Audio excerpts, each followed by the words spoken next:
ভগবান শ্রীকৃষ্ণের বাণী অনুযায়ী নিজ সত্তা বা আত্মা হল নিত্য, শুদ্ধ, বুদ্ধ এবং মুক্ত।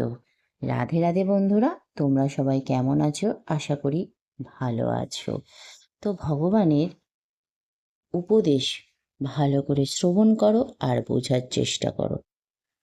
ভগবান শ্রীকৃষ্ণ বলেছেন, আত্মা অবিনশ্বর, একে কোনো অস্ত্র দিয়ে কাটা যায় না, আগুনে পোড়াতে পারে না, জল ভেজাতে পারে না এবং বাতাসে শুকাতেও পারে না।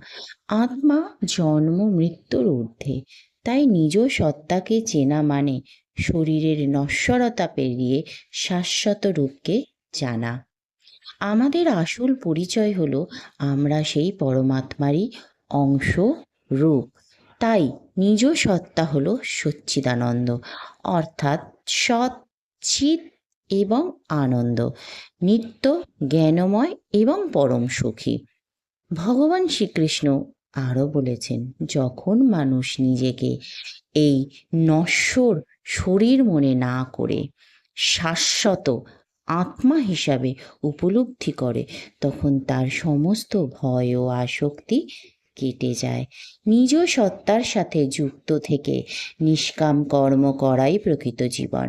ফলের আশা না করে নিজের কর্তব্য করা হলো আত্মজ্ঞানের পথ।